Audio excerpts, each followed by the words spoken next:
Bonjour à tous, alors nous allons poursuivre le cours sur les probabilités et nous allons voir maintenant la notion de probabilité conditionnelle. Alors définition numéro 5, on considère deux événements A et B tels que la probabilité de A est différente de 0. On appelle la probabilité de B sachant A le nombre P de A inter B divisé par P de A. Donc prenons un exemple, on tire une carte noire dans un jeu de 32 cartes. On veut déterminer la probabilité que cette carte soit un roi. Alors on considère les événements. Grand N, la carte tirée est noire. Et grand R, la carte tirée est un roi. Et on veut calculer la probabilité de R sachant N, c'est-à-dire la probabilité de tirer un roi sachant que la carte tirée est noire. Alors on applique la formule. La probabilité de R sachant N est égale à la probabilité de R inter N, vous prenez de l'intersection, divisé par la probabilité de grand N. Donc on a au niveau du sachant. Alors, on va calculer chacune de ces probabilités. Alors la probabilité de tirer un roi et le fait que cette carte soit noire. Donc, on rappelle le fameux jeu de 32 cartes, donc dans lequel on a 4 cartes représentatives de chacune des figures au nombre donné. Alors, nous avons 4 rois, donc 2 de couleur rouge et 2 de couleur noire. Donc la probabilité de tirer un roi et que la carte soit noire est égale à donc 2 sur 32, divisé par la probabilité de tirer une carte noire. Donc il y a autant de cartes rouges que de cartes noires, donc 16 sur 32. Donc la probabilité de R sachant N est égale à 2 16e. Et donc du coup, c'est égal à 1 huitième. Alors, on considère deux événements A et B tels que la probabilité de A est différente de 0. Donc la probabilité de B sachant A, c'est bien évidemment une probabilité, donc ça appartient également à l'intervalle 0,1.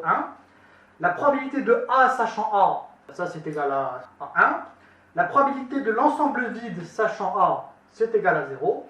Et la probabilité de B sachant A plus la probabilité de B bar sachant A est également égale à 1. Donc là, on retrouve les mêmes propriétés qu'on a vues précédemment. Alors, la propriété numéro 5, on considère deux événements A et B de probabilité toutes les deux non nulles.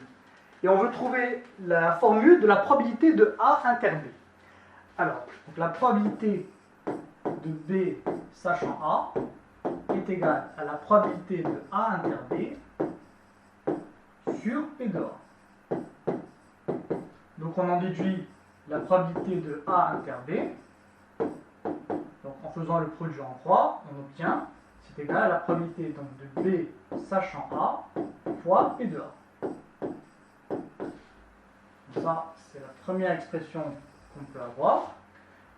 La probabilité de A sachant B, c'est aussi égal à la probabilité de A inter B, donc l'intersection des deux éléments divisé par P de B. Et donc du coup, la probabilité de A inter B est égale à la probabilité de A sachant B fois P de B. Voilà.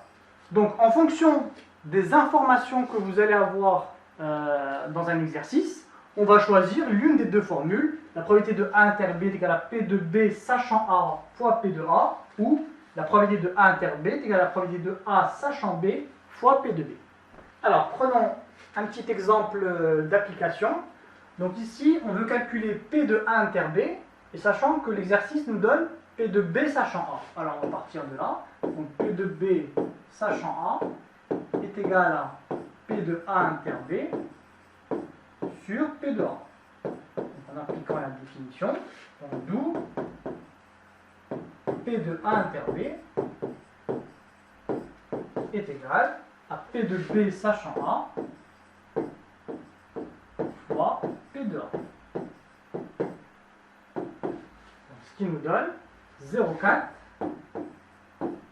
fois 0,7. On va trouver 0,21.